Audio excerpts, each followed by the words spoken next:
The Nexus chamber was a cavern of living crystal and sculpted light, a place where the history of the Cathar hegemony was not merely recorded, but etched into the very architecture of reality. Light, drawn from a captive singularity at the heart of the citadel, refracted through the crystalline walls, casting long, solemn shadows of the figures assembled within.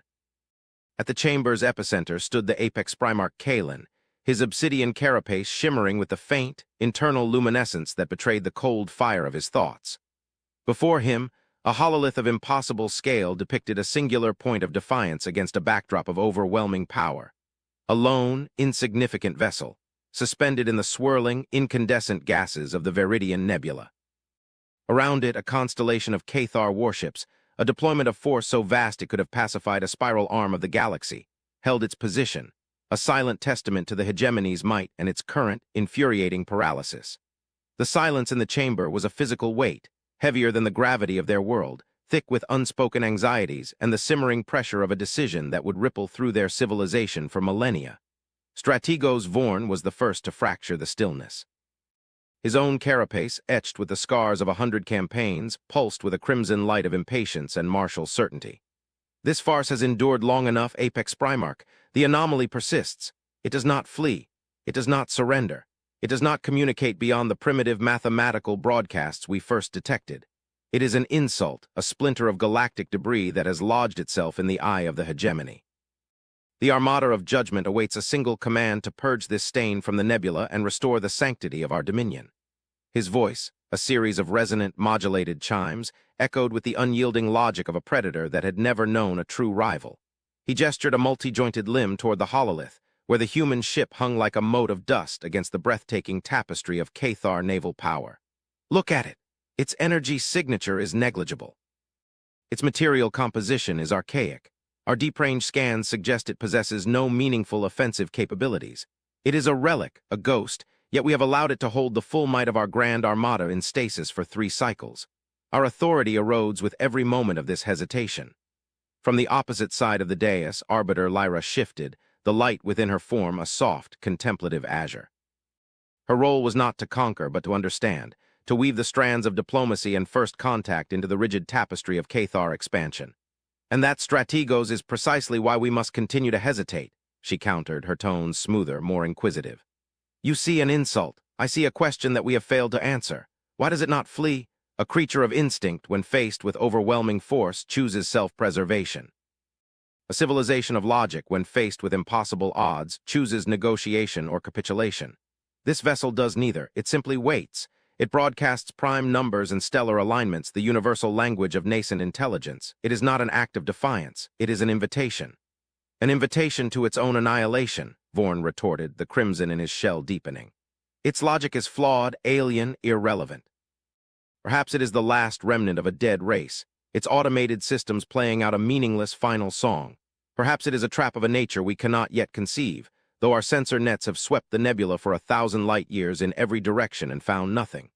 The simplest explanation, as dictated by the precepts of conquest, is that it is an error, a broken thing that must be swept aside. To treat it as a philosophical puzzle is to grant it a significance it has not earned. Kalen remained silent, his gaze fixed on the solitary ship.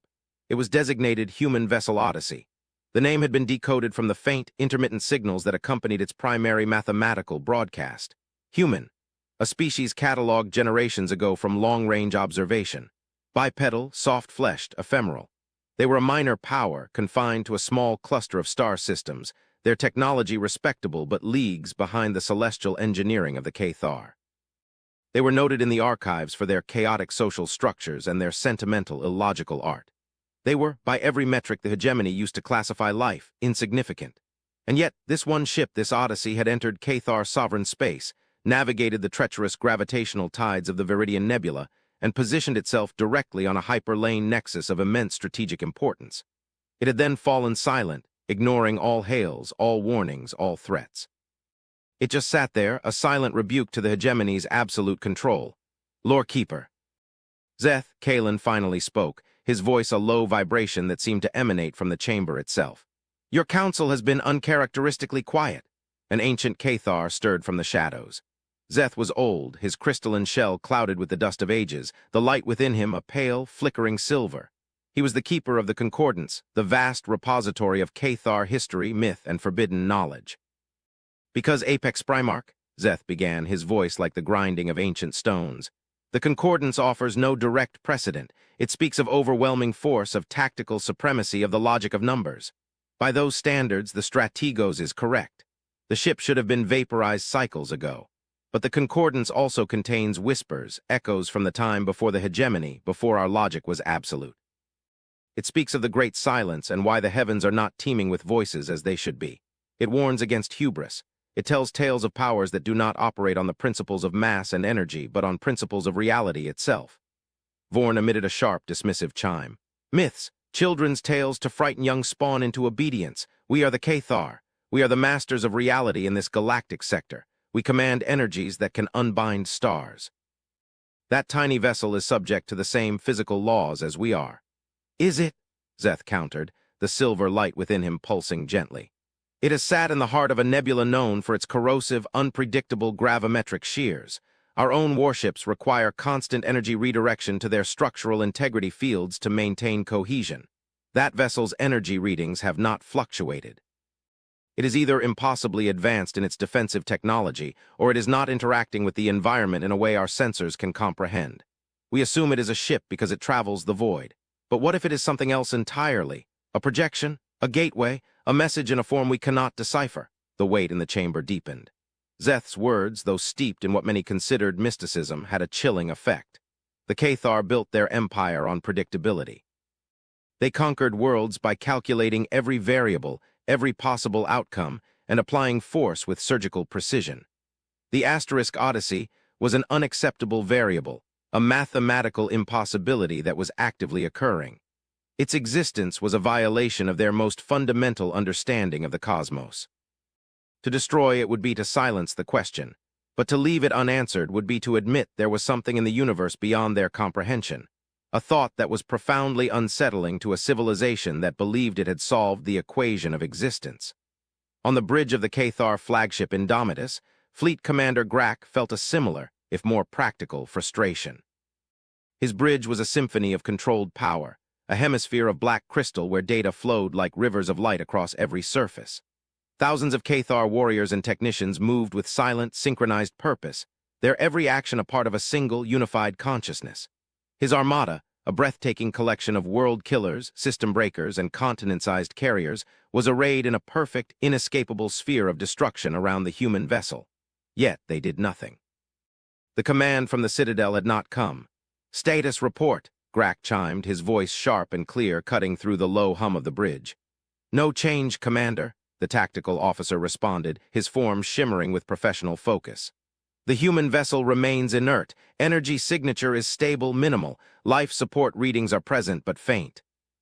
They continue to broadcast their sequence of prime numbers, followed by a representation of the hydrogen atom and a rudimentary map of their local star cluster. The transmission is unencrypted, open, and omnidirectional. Grak looked at the main tactical display. The human ship was so small it was barely a pixel, yet it held the attention of his entire fleet. He had commanded the subjugation of a dozen star systems. He had shattered asteroid belts into dust and turned gas giants into funeral pyres for his enemies. He had never felt this sense of profound uncertainty. It was not fear. A Cathar did not feel fear. It was a cognitive dissonance, a puzzle whose pieces did not fit. The humans were acting like a teacher demonstrating a basic lesson to a child, not like a cornered animal. "They are mocking us," his second-in-command, Sub-Commander Tor, vibrated beside him.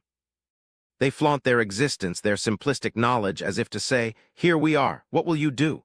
It is a test of our resolve." "Or a test of our wisdom," Grak countered, his thoughts echoing the debate he knew was raging back at the Citadel. He had served under Strategos Vorn. He understood the impulse to crush, to dominate, to erase the unknown. But he had also studied the archives. He knew that every great empire that had fallen had done so not because of a superior enemy, but because of a single fatal miscalculation, a single moment of arrogance when faced with something new. Keep all weapon systems at peak charge, maintain the containment sphere, but instruct the long-range sensor arrays to shift their focus. Stop scanning the ship itself. Scan the space around the ship. Scan the quantum foam. Scan for temporal distortions, for dimensional rifts, for anything that falls outside of our standard reality models. If it is a trick, its mechanism will not be in the ship, but in the stage upon which it performs. Back in the Nexus chamber, the debate had reached its apex. Vorn, his patience exhausted, played his final card. Apex Primarch, the fleets of the rimward sectors grow restless. They see our hesitation as weakness.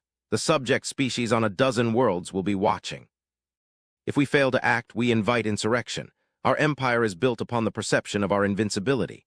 This single insignificant ship is threatening the very foundation of that perception. We must make an example of it. We must turn it, and the space it occupies, into a searing scar that will remind the galaxy for 10,000 years that the Cathar do not tolerate anomalies. It is the logical, necessary course of action. Arbiter Lyra made her own final plea. And if it is a messenger, Strategos? If it is the first outstretched hand from a civilization that thinks in a way we cannot yet grasp? To burn that hand is to declare war not on a ship, but on a way of thinking. That is a war we may not be able to win with warships and energy projectors.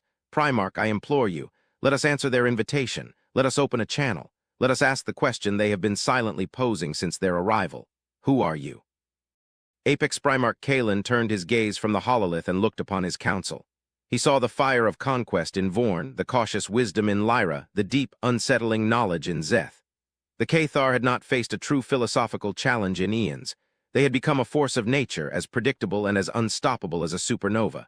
But nature was blind. It did not think. It simply acted according to its laws. The human ship, in its profound and maddening stillness, was forcing them to think. It was forcing them to choose what kind of law they wished to be. With a slow, deliberate movement, Kalen raised a limb.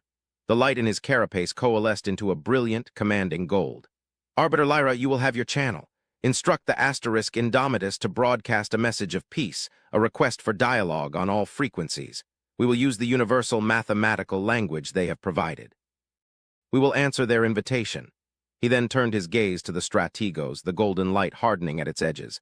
But Strategos Vorn, keep your armada ready. If their answer is silence or a threat we do not yet perceive, you will have your fire. The hegemony will show its wisdom first, but it will not hesitate to show its strength. The decision was made. A ripple of silent acknowledgement passed through the chamber. The Cathar, a civilization that had forgotten how to ask questions, were about to receive an answer, and the universe held its breath, waiting to see if they would be able to comprehend it. The command from the Citadel flowed through the intricate data networks of the Armada, reaching the bridge of the asterisk Indomitus in a silent cascade of light. Commander Grack felt the directive settle into his consciousness. Initiate communication. Part of him, the warrior conditioned by centuries of Cathar military doctrine, felt a surge of disappointment. The other part, the strategist who recognized the danger of an unsolved equation, felt a profound sense of relief. The order to fire would have been an admission of failure, a declaration that they feared the unknown more than they trusted their ability to comprehend it. This was the more difficult path, the path of patience. Communications, Grack chimed, his voice resonating with renewed authority. You have the directive. Formulate the message based on the human's own mathematical language. A greeting, a statement of peaceful intent, a request for dialogue, transmitted on a narrow, focused beam directly at their vessel. Let there be no ambiguity in our intent. As the communications officer and his team of linguists and mathematicians began their work, a palpable tension descended upon the bridge. The silent, synchronized dance of the crew continued, but every mind was now focused on that single point of light in the nebula. They were about to knock on a door that had remained closed for cycles. The moments stretched, each one longer than the last. The message was composed, a complex and elegant sequence of mathematical proofs and astronomical constants designed to convey intelligence and a desire for peaceful interaction. It was a masterpiece of exolinguistic diplomacy. Transmission is ready, Commander, the officer reported, the light in his carapace a steady, professional green. Transmit, Grack ordered. A thin, invisible beam of energy shot from the asterisk Indomitus asterisk, crossing the void toward the Odyssey. It was not a weapon. It was a word, a question. On the main hololith, the human vessel remained unchanged. Its energy signature did not fluctuate. Its position did not alter. For a long, agonizing minute, there was nothing. The silence in the void was mirrored on the bridge of the asterisk Indomitus and in the Nexus chamber light years away. Strategos Vorn's crimson light began to pulse with a triumphant, menacing rhythm. He had known it. The creature was broken or mindless or simply beyond reason. And then something changed. It was not a dramatic shift. There was no raising of shields, no charging of weapons. Instead, the faint, rhythmic broadcast of prime numbers and stellar data from the Asterisk Odyssey simply ceased. The silence that followed was different. It was not the silence of inertia, but the silence of attention. A new energy signature bloomed from the vessel, still faint, but far more complex than anything they had detected before. It was a carrier wave, a vessel for information. The bridge crew of the Asterisk Indomitus worked with frantic, focused energy, their multi-jointed fingers flying across light-based consoles as they sought to decode the transmission. "We have it, Commander," the communications officer announced, a tremor of something akin to awe in his resonant voice. "It is audio and visual data, complex, layered. It is a direct response to our message. They are accepting the channel." "On the main hololith," Kalen's voice commanded from the Citadel, his authority cutting across the light years as if he stood on the bridge himself. Grack nodded to his officer. "Display it." The vast hololith, which had for so long shown only the cold, external view of the ship, flickered. The starfield of the Viridian Nebula dissolved, replaced by a new image. It was an interior space, starkly different from the flowing, organic crystal of Cathar design. It was a place of clean lines, muted colors, and soft, indirect lighting. The geometry was rigid utilitarian, yet there was a strange warmth to it, a sense of lived-in purpose. And in the center of the image, a figure stood. It was a human. A wave of disbelief washed over the Cathar who witnessed it. They had seen anatomical data, long-range scans, biological models. But to see one live in such clarity was profoundly jarring. It was so fragile. Its skin was soft, unprotected. Its form was bilaterally symmetrical, lacking the elegant complexity of the Cathar. It was a creature of flesh and fluid, a temporary vessel for a fleeting consciousness. And yet the being on the screen radiated an aura of absolute, unshakable calm. It was a female of her species, her hair pulled back from a face that was a mask of serene composure. Her eyes, dark and deep, seemed to gaze directly at each and every Cathar watching, seeing past their intimidating carapaces and into the core of their ancient, anxious civilization. She wore a simple, dark blue uniform devoid of rank or adornment, save for a small, embroidered patch on her shoulder bearing the name Asterisk Odyssey. She did not speak. She simply stood there, waiting, allowing the Cathar to process her appearance, to absorb the sheer, understated reality of her presence. The silence was her opening statement, a testament to a confidence so profound it required no immediate assertion. In the Nexus chamber, Strategos Vorn's crimson light flickered with uncertainty. Arbiter Lyra's azure glowed with vindicated fascination. Lorekeeper Zeth's ancient silver pulsed with an intensity not seen in centuries. Apex Primarch Kalen felt the foundations of his worldview begin to shift. This was not the representative of a nascent, chaotic species. This was the emissary of something ancient in its own way, something forged in a crucible the Cathar had never experienced. Finally, the human spoke. Her voice was not transmitted through sound waves, but encoded directly into the data stream, translated by the Cathar systems into their own resonant language. The translation was perfect, nuanced, carrying the full weight of her original intonation. It was calm, measured, and utterly devoid of fear. "I am Captain Eva Rostova of the exploration vessel Asterisk Odyssey. We have received your message. We welcome this dialogue." The simplicity of the statement was a thunderclap. There was no honorific, no recitation of titles, no preamble of power or dominion, just a name, a ship, a purpose. It was the language of equals. In the Nexus chamber, Kalen took the lead. "I am Apex Primarch Kalen of the Cathar hegemony. You have entered our sovereign territory. You have ignored our hails. You have positioned yourself in a manner that constitutes a threat to our interstellar path. Ways, explain your presence." His tone was not aggressive, but it was firm, the voice of an emperor demanding an accounting. Captain Rostova's expression did not change. Her calm was not a facade, it was an integral part of her being. "We have not ignored your hails, Apex Primarch. We have been listening. We chose not to respond until we were certain of your intentions. Your Armada's posture was one of aggression. To respond with words while being held at the point of 1,000 blades would have been a meaningless act. We waited for the question, not the threat." Strategos Vorn could not contain himself. His voice boomed through the communication link.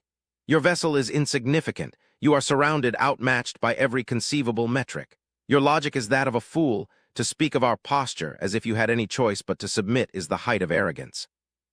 Rostova's eyes shifted slightly, as if she were looking directly at Vorn. For the first time, a flicker of something new entered her expression. It was not fear, it was not anger, it was something closer to pity. "Arrogance, Strategos, is the belief that the only metric of value is force. You measure your power in the number of ships you command and the energy they can unleash. It is a valid metric, but a limited one. You have measured our ship's mass, its energy output, its material strength. You have not measured its purpose. And what is its purpose? Arbiter Lyra interjected, her azure light pulsing with genuine curiosity. Why travel so far into a territory you knew to be dominated by a superior power only to fall silent? Our purpose, Rostova said, her voice taking on a new layer of gravity, is to bear witness, to learn, and to preserve. The Odyssey is not a warship. It is an ark. It carries the sum total of our species, knowledge, our art, our history, and the genetic codes of every form of life from our home world. We were sent not to conquer, but to understand. The concept was alien to the Cathar. Preservation for its own sake was a sentimental, illogical act. They preserved what was useful. They discarded what was not. To treat knowledge and life as treasures to be curated was a philosophy born of weakness, of a fear of extinction. You are fleeing, then? Vorn declared, seizing on the explanation. Your civilization is dying, and this is your final, desperate act of remembrance. No, Rostova replied, the word as solid and unyielding as a mountain. Our civilization is not dying. It is preparing. We came to this nebula because our long-range astronomical surveys indicated it possessed unique properties. We are here to study phenomena you have overlooked in your quest for dominion. We waited in silence because the most profound truths of the universe are not found in conversation, but in quiet observation. The sheer audacity of her statement left the Cathar momentarily speechless. She was claiming they, the masters of the sector, had overlooked something in their own territory. She was a scholar scolding a king for his lack of intellectual curiosity. Kalen felt the control of the situation slipping away. The human was not playing their game. She was playing an entirely different one on a board they couldn't see. He had to reassert the reality of their position. Your studies are concluded, Captain. Your presence here is no longer tolerable. You will surrender your vessel and your data to the hegemony for assessment. Your crew will be treated with fairness, but your ship is now the property of the Cathar. It was the final, non-violent offer, an order cloaked in the language of diplomacy. Captain Eva Rostova looked down for a brief moment, a flicker of what might have been regret crossing her features. When she looked up again, her eyes were filled with a cold, clear light, as if she were gazing at a distant star.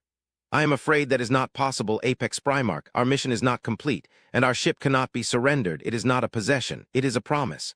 This is your final word? Kalen asked, his own light hardening.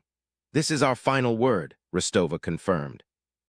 We will not power down our systems. We will not surrender our vessel, and we will not be destroyed. We have offered you dialogue. We have explained our peaceful intent. The choice of what happens next is yours. We hope you choose wisely. The communication channel closed. The image of the human captain vanished, replaced once again by the cold, external view of the Odyssey, hanging silently in the swirling gases of the nebula. A terrible, definitive silence fell over the Nexus chamber and the bridge of the asterisk Indomitus. The humans had been given their chance. They had refused. They had met an offer of clemency with a statement of impossible defiance. Strategos Vorn's crimson light burned with a furious, righteous intensity. There, it is done. The alien has revealed its true nature, irrational, stubborn, suicidal. It is a failed species, and it chosen its own extinction. Apex Primarch, the time for words is over. Give the order. Arbiter Lyra's azure light had dimmed to a sorrowful violet. She had failed. Her attempt at understanding had met a wall of serene, unyielding principle. Lorekeeper Zeth bowed his ancient head, the silver light within him flickering like a dying candle. Apex Primarch Kalen looked at the hololith, at the tiny ship that had caused such a profound schism in the consciousness of his empire. He had offered it a path. It had refused. The logic of the hegemony was now absolute. There was only one response to such defiance. The fabric of their civilization demanded it. Strategos Vorn, Kalen said, his voice as cold and final as the void between galaxies. You have your command, erase it. On the bridge of the asterisk Indomitus asterisk, Commander Grack received the order. The dissonant part of his mind went silent, replaced by the cold, clean certainty of his function. The equation had been solved.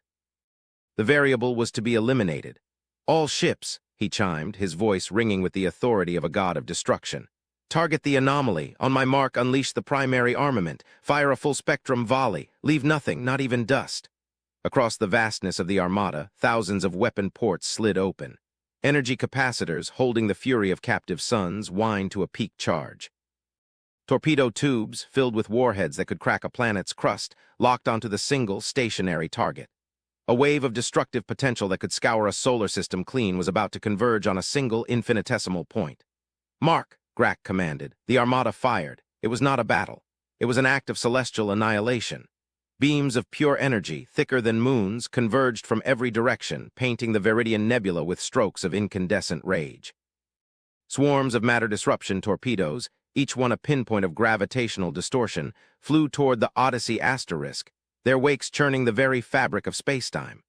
A storm of unimaginable power, the physical manifestation of the Cathar hegemony's will, descended upon the lone human ship. It was a beautiful and terrible sight, a symphony of destruction played on a galactic scale. The light from the volley was so intense it momentarily blinded the sensors on the Cathar warships, turning the main hololiths in the Citadel and on the asterisk Indomitus into fields of pure white fire. And then, as the light began to fade and the sensors recalibrated, the Cathar saw the result of their overwhelming power. They saw the impossible. The asterisk Odyssey was still there. It was completely untouched. It hung in the void, serene and unharmed, the storm of energy and matter having passed through it as if it were a ghost, a phantom. But it was not a phantom. The sensors confirmed its mass, its energy signature, its physical presence. It was real. The Cathar Armada's volley, an expenditure of energy that could have shattered a star, had simply failed to interact with it. A collective shock, a synchronous wave of cognitive paralysis swept through the Cathar. On the bridge of the asterisk Indomitus, the crew was frozen, their limbs locked, their internal lights flickering in chaotic, disbelieving patterns. In the Nexus chamber, even Strategos Vorn was rendered silent, his crimson light extinguished, replaced by a dull, confused gray. And then the true horror began. The Cathar had not missed. Their weapons had reached their target, but the space around the Odyssey had changed. The ship itself had done nothing. It had not erected a shield. It had not dodged. It had simply continued to be asterisk. And in its being, it had altered the fundamental laws of physics in its immediate vicinity. The energy beams, having passed the ship's location, were now on a collision course with each other on the other side. Beams that should have dissipated harmlessly into the void instead bent, their paths warped by a localized distortion of spacetime, and slammed into the Cathar ships that had fired them. A massive Cathar destroyer, its shields configured for an outward attack, was ripped in half by a lance of energy fired by its own sister ship. The matter disruption torpedoes, their guidance systems suddenly blind to the laws of causality, began to detonate prematurely, their gravitational fields tearing into the Cathar formations. The ones that passed the Odyssey found their trajectories folded back on themselves, and they accelerated back toward their launch tubes. The Cathar Armada was not being attacked. It was destroying itself. It was a ballet of chaos and self-immolation. Warships fired on their allies, their targeting systems screaming incomprehensible errors. Fleets maneuvered to escape the carnage, only to find their engines propelling them into the path of another errant weapon discharge. The perfect, geometric sphere of containment collapsed into a writhing, dying mass of wreckage and plasma. The asterisk Indomitus itself was struck by a volley of its own torpedoes, its massive shields buckling, its hull screaming as it was torn open to the void. Commander Grack was thrown from his command throne, his mind struggling to process the absolute inversion of reality he was witnessing. Their strength had become their weakness. Their aggression was the agent of their own demise. The human ship did not need to fire a single shot. It had simply held up a mirror, and the Cathar had shattered themselves against their own reflection. Throughout the carnage, the asterisk Odyssey remained perfectly still. A silent, solitary island of calm in an ocean of self-inflicted violence. It did not move. It did not broadcast. It simply was a testament, a witness, a judgment. In the Nexus chamber, the hololith displayed the ruin of their grand armada. The pride of the hegemony, the instrument of their dominion, was broken, not by a superior foe, but by a superior understanding of the universe. Apex Primarch Kalen stared at the image, the golden light of his authority gone, replaced by the hollow, empty luminescence of utter defeat. Strategos Vorn had collapsed, his formidable shell retracting, a being of pure military certainty reduced to a state of philosophical catatonia. Arbiter Lyra's azure light was a faint, weeping glow. It was Lorekeeper Zeth who finally spoke, his ancient, grinding voice cutting through the stunned silence. The concordance, the old texts, they spoke of this. Not as a weapon, but as a state of being. The Silence Walkers, the masters of reality, they do not fight the storm. They become the eye of the storm, a place of perfect stillness that causes the winds to tear themselves apart. He looked at the image of the Odyssey asterisk, his pale, silver light filled with a terrible, profound reverence. We did not encounter a ship. We encountered a philosophy, and we have been found wanting. The chaos in the Viridian Nebula slowly subsided, replaced by the silence of a graveyard. The remnants of the Cathar Armada drifted aimlessly, a field of shattered pride and broken technology. Emergency systems flickered across ruined hulls, and the occasional burst of a venting reactor core was the only movement in the once mighty fleet. The Asterisk Odyssey remained where it had been, an immutable point in a sea of consequence. Then, a new transmission emanated from the human vessel. It was the same channel as before. On the auxiliary displays in the Nexus chamber and on the crippled bridge of the Asterisk Indomitus Asterisk, the image of Captain Eva Rostova reappeared. Her expression was not one of triumph. There was no gloating, no satisfaction. Her face was etched with a deep, profound sorrow. Her eyes, which had been so calm and clear, now held the weight of the destruction she had just witnessed. "We did not desire this outcome," she said, her translated voice soft, yet carrying across the void with the resonance of a funeral bell. "We registered your volley. We did not retaliate. We simply existed. The space our ship occupies is tuned to a different quantum frequency. We are not a warship. We are an instrument. Our drive system doesn't propel us through space. It redefines our relationship asterisk with asterisk space. It creates a bubble of stable, non-interactive reality. To fire upon it with such force is to strike the fabric of causality itself. The universe, in its own defense, returned your energy to its source. We are deeply sorry for your losses." Her apology was the most devastating blow of all. It was not the condescension of a victor, but the genuine regret of a being who had been forced to watch a lesser intelligence harm itself out of ignorance. It stripped the Cathar of their final defense, the dignity of being a defeated enemy. They were not defeated, they were simply wrong. Their entire worldview, their reliance on force and coercion, had been exposed as a primitive and self-destructive philosophy. In the Nexus chamber, Apex Primarch Kalen found his voice. It was a faint, broken chime. What are you?" "We are human," Rostova replied simply. "We are a species that nearly destroyed itself a dozen times over. We learned through great and terrible pain that aggression is a closed loop. That power, when applied without understanding, is merely a more elaborate form of suicide. We learned that the universe does not reward the strong but the attentive. We built this ship not to project our power, but to contain our essence, and to seek others who have learned the same lesson." The pieces began to fall into place in Kalen's mind.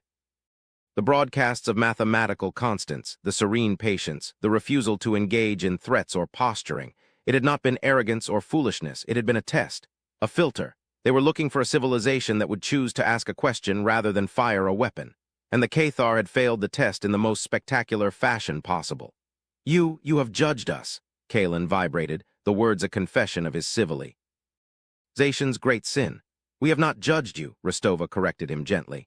"You have judged yourselves, your actions were your own, but we can offer you a different path. We are sending out small, automated vessels, drones. They will assist your survivors. They will help stabilize the reactors on your damaged ships. There need be no more death today." As she spoke, small, new points of light emerged from the Odyssey. They were not warships. They were graceful, utilitarian machines that moved with a quiet purpose, heading toward the largest pieces of Cathar wreckage. They began to emit containment fields, to perform delicate repairs, to offer aid to the very beings who had just tried to annihilate them. It was an act of grace so profound, so alien to the Cathar mindset, that it shattered the last remnants of their pride. Strategos Vorn finally stirred, his crimson light returning, but it was a weak, flickering ember. "Why?" He managed to transmit the single word, a universe of confusion. "Why help us?" "Because that is our purpose," Rostova answered. "To preserve, to assist, to understand. Life is the rarest and most precious thing in the cosmos. To extinguish it willingly is the ultimate act of ignorance. To save it is the ultimate expression of intelligence." She paused, her gaze seeming to penetrate through the hololith and look deep into Kalen's soul. "And because we need you." The statement hung in the air, a paradox of staggering proportions. The beings who had effortlessly neutralized their entire armada, who operated on a level of physical and philosophical understanding that was godlike in comparison, needed the broken and humbled Cathar. It made no sense. "Need us?" Kalen asked, his voice barely a whisper. "For what? We are nothing to you. We are primitives who have just tried to smash your miracle with rocks." "You are not primitives," Rostova said, a new urgency in her voice. "You are a powerful, organized, and resilient civilization. You are survivors, and we have come to you because we and you are in terrible danger. Our mission aboard the Odyssey is twofold. The first is to act as an ark, as I told you, but its primary mission, its true purpose, is to act as a warning." She gestured to someone off-screen. The image on the hololith changed. The view of the Odyssey *S bridge was replaced by something else. It was a vast, three-dimensional map of their galaxy, and then beyond, showing the local galactic cluster. It was a map of breathtaking detail and scope. A red, pulsing icon appeared far out in the intergalactic void, a place the Cathar had always considered empty, barren, irrelevant. Generations ago, Rostova began, her voice now grim, filled with an ancient sorrow, our most sensitive deep space observatories detected a signal. It was not a communication, it was an echo. A scream stretched and distorted across millions of years of travel. It took us decades to decode it, to filter out the noise of cosmic background radiation. When we finally pieced it together, we understood. The hololith zoomed in on the red icon. A complex wave of data washed over the Cathar communication systems. It was not a language of words, but of pure mathematics, physics, and a primal, terrifying resonance of fear. It was a message from a civilization long dead, a final testament recorded in their dying moments. The universe is not silent because life is rare, Rostova continued, her voice narrating the horror that the signal conveyed. It is silent because it is being harvested. There is something out there in the great dark between galaxies. A force, an intelligence, we do not know what it is. The message called it the consuming shadow. It is ancient, patient, and utterly implacable. It moves from galaxy to galaxy on a timescale of eons. It detects the energy signatures of burgeoning technological civilizations, the very signals we and you broadcast with every ship, every city, every communication. And when it finds one, it moves toward it, and it erases it. A cold dread, a feeling more primal and terrifying than any fear of a rival empire, settled into the core of every Cathar. The signal they were receiving from the humans was a tapestry of extinction. It showed simulations of worlds being disassembled, of stars being snuffed out, of entire civilizations vanishing without a trace, their radio spheres going dark one by one. Lorekeeper Zeth began to tremble, the silver light in his ancient form flickering violently. "The great silence," he whispered, the words echoing in the Nexus chamber like a prophecy fulfilled. "The oldest myths in the Concordance speak of it, not as an absence of life, but as a presence of ending. We believed they were allegories for entropy, for the inevitable decay of all things, but they were not myths. They were history, a history we had forgotten. The civilization that sent that final message did so at the cost of their own existence," Rostova said, her eye. Mage returning to the screen. "They used the last of their energy to encode their warning into a directed neutrino beam, hoping something, somewhere, would one day be able to receive it. We were that something. The signal showed us the path of the consuming shadow. It is methodical. It is moving through our local cluster, and its next destination is this galaxy." The full, horrifying truth of the situation dawned upon the Cathar. The humans had not come as conquerors or refugees. They had come as heralds, as Paul Revere on a cosmic scale.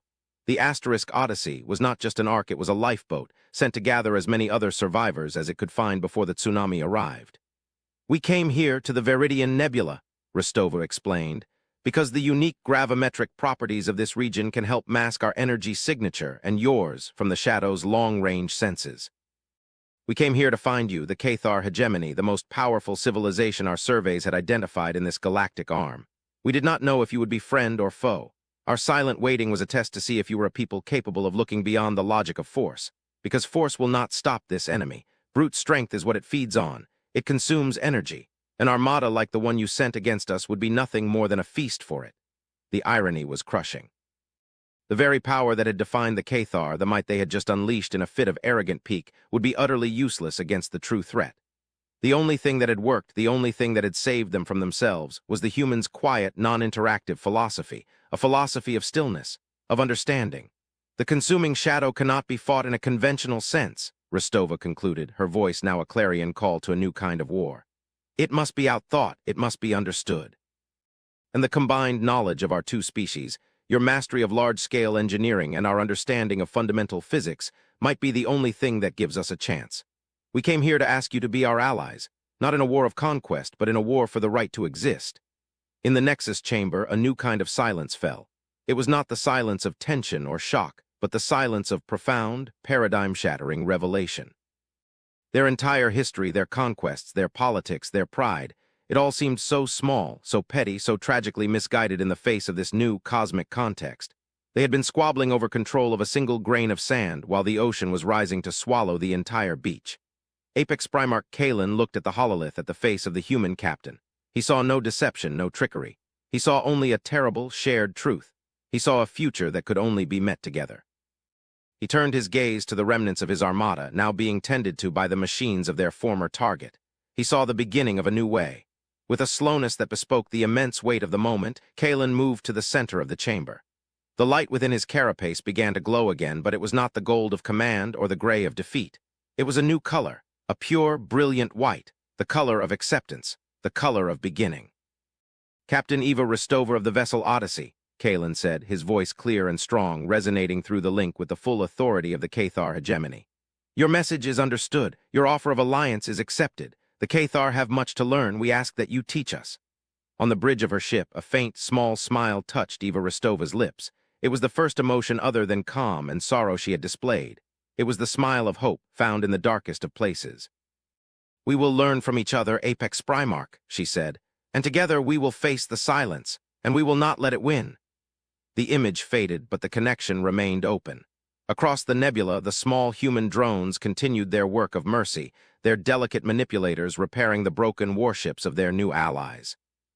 The Cathar, for their part, began the slow, painful, and necessary process of reordering their civilization, of turning their vast industrial and military might away from conquest and toward a new, singular purpose: survival.